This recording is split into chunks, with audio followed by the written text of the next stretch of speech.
Imaginez un champ de bataille, mais où les armes, ce ne sont pas des missiles, non, ce sont des lignes de code, des secrets industriels.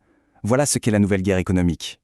Aujourd'hui, la frontière entre la simple compétition et le véritable conflit, elle est de plus en plus floue.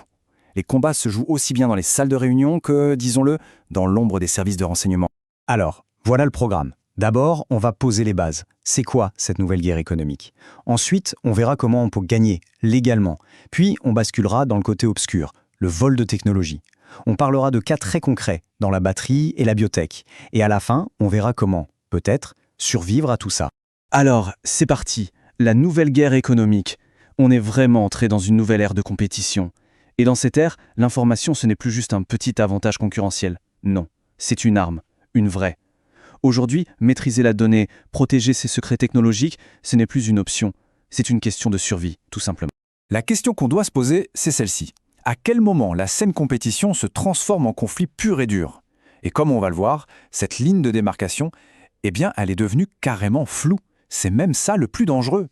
Pour y voir plus clair, il faut imaginer une sorte d'échelle, un spectre. D'un côté, tout en blanc, on a la zone blanche. Là, tout est légal. On parle d'intelligence économique, de veille concurrentielle, c'est le jeu normal de la compétition. Et puis, de l'autre côté, on a la zone grise. Et là, on bascule dans l'illégal, dans l'espionnage industriel. C'est vraiment sur ce spectre qu'on va se déplacer tout au long de cette analyse.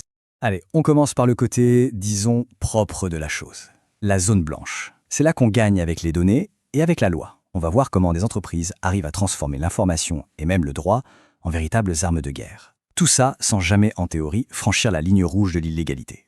100 millions de dollars. C'est la somme que Netflix a mise sur la table pour la série House of Cards. Et attention, ils ont payé ça sans même avoir vu un seul épisode pilote. On pourrait se dire, mais c'est un pari complètement fou. Eh bien non. En fait, c'était sans doute l'un des paris les moins risqués de toute l'histoire de la télé. Alors, comment ils ont fait? Le secret, c'est simple. Les données. Leurs algorithmes ont montré un truc incroyable. Premièrement, il y avait déjà une base de fans pour la série britannique originale House of Cards. Deuxièmement, ces mêmes personnes adoraient les films réalisés par David Fincher. Et troisièmement, elles étaient aussi très fans de l'acteur Kevin Spacey. En gros, Netflix a juste connecté les points. Ce n'était plus un pari, c'était la recette d'un succès garanti, conçu sur mesure avant même le premier tour de manivelle. Mais ça va beaucoup plus loin. Netflix a un outil qui s'appelle Muse. Et son job, c'est de personnaliser le marketing pour chacun. Prenez Pulp Fiction. Si l'algorithme pense qu'on est fan de films d'action, il va nous montrer une vignette avec Samuel L. Jackson, flingue à la main. Par contre, s'il détecte qu'on préfère les comédies romantiques, il va nous proposer la fameuse scène de danse entre Uma Thurman et John Travolta. C'est le même film, mais deux portes d'entrée totalement différentes. C'est de la psychologie de masse, mais à une échelle individuelle. Ok, on a vu les données, mais la zone blanche, ce n'est pas que ça. Ça se joue aussi et beaucoup sur le terrain de la loi. L'exemple parfait, c'est la guerre sans merci entre Airbus et Boeing. C'est tout simplement le conflit commercial le plus long et le plus cher de toute l'histoire de l'Organisation mondiale du commerce. Les chiffres qu'on voit là, 7,5 milliards de dollars de droits de douane pour les USA, 4 milliards pour l'Europe, ce ne sont pas des amendes, ce sont des sanctions autorisées. En clair, les tribunaux sont devenus de véritables champs de bataille. Et ça nous montre bien deux styles complètement différents. D'un côté, Boeing. Eux, ils jouent à fond la carte du patriotisme américain. Le président des États-Unis devient leur VRP numéro 1 et ils ont des slogans hyper efficaces comme « If it ain't Boeing, I ain't going ». C'est du soft power pur. En face, Airbus a une approche beaucoup plus chirurgicale. Ils segmentent le marché au laser, ils différencient leurs produits, comme l'A380 face au 797, et surtout ils essaient de prendre le leadership technologique pour le futur, par exemple avec leur projet d'avion à hydrogène Zero E. Deux visions du monde, mais une seule et même guerre économique. Bon, on a vu le côté légal, maintenant, qu'est-ce qui se passe quand on décide de franchir cette fameuse ligne rouge? Eh bien, bienvenue dans la zone grise. Et là, croyez-moi, les règles du jeu ne sont plus du tout les mêmes. On quitte la compétition, même agressive, pour entrer de plein pied dans l'espionnage industriel. Et les enjeux, ils deviennent tout simplement colossaux. Alors parlons d'ASML. C'est une entreprise néerlandaise et c'est peut-être l'entreprise la plus stratégique de toute l'Europe. Pourquoi? Parce qu'ils ont un monopole absolu. Ils sont les seuls au monde capables de fabriquer des machines qui permettent de produire les puces électroniques les plus avancées. Pour faire simple, sans ASML, pas de smartphone dernière génération, pas d'intelligence artificielle, rien. Posséder cette technologie, c'est tenir l'avenir du numérique entre ses mains. Ne pas la posséder, c'est être à la merci des autres. On comprend mieux pourquoi c'est la cible numéro 1 de l'espionnage mondial. Alors, comment on s'y prend pour voler un joyau pareil? Le plan est très sophistiqué. Tout part d'anciens employés, donc de l'intérieur. Ils vont créer une entreprise miroir aux États-Unis qui s'appelle XTAL.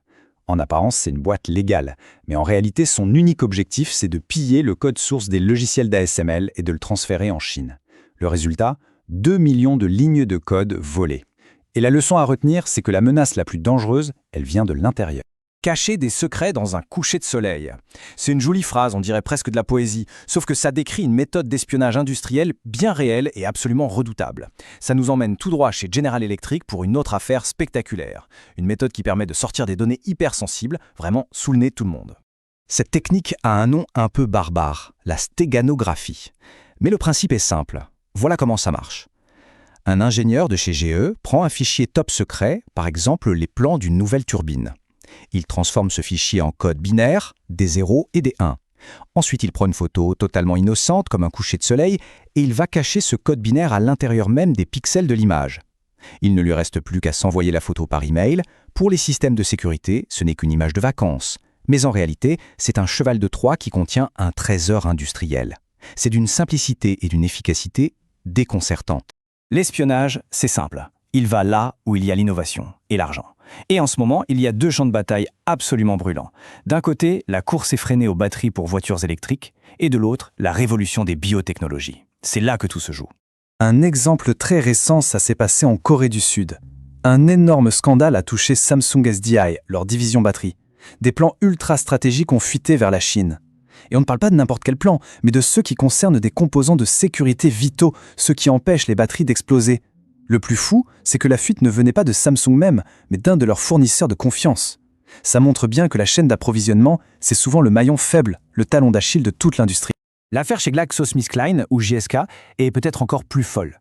Là, on a une biochimiste de très haut niveau qui vole des secrets sur des médicaments contre le cancer. Mais attention, son but, ce n'est pas de les vendre pour se faire de l'argent. Non, non. Son objectif, c'est de créer une entreprise miroir en Chine qui s'appelle Renopharma. L'idée, c'est de bâtir une copie conforme de son employeur, un clone, mais financé par l'État chinois et basé sur la technologie volée à GSK. Ce n'est plus de l'espionnage, c'est une stratégie de pillage organisée. Bon, après avoir vu tous ces cas, on fait quoi? Qu'est-ce qu'on retient de tout ça? Comment on fait pour survivre dans cette guerre économique, dans cet environnement qui est, on le voit bien, de plus en plus hostile? Ce tableau, il résume parfaitement les méthodes d'espionnage modernes qu'on vient de voir. Si on regarde les cas ASML, General Electric, Samsung ou GSK, on voit des schémas qui se répètent. La menace est quasi toujours interne, un employé, un ancien employé, un sous-traitant. Et les mécanismes sont de plus en plus sophistiqués, notamment avec cette idée d'entreprise miroir, qui est en fait une sorte de machine à laver pour la propriété intellectuelle volée. Donc si on doit retenir 3 leçons clés de tout ça, ce serait celle-ci. Leçon numéro 1, l'information, c'est une munition. Les données, les secrets industriels, ce sont les armes d'aujourd'hui.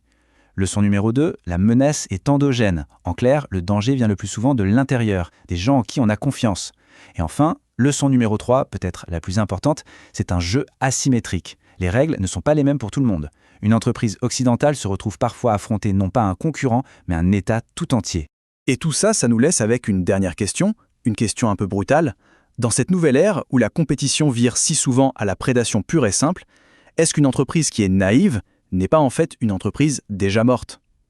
Je pense qu'on commence à avoir une petite idée de la réponse.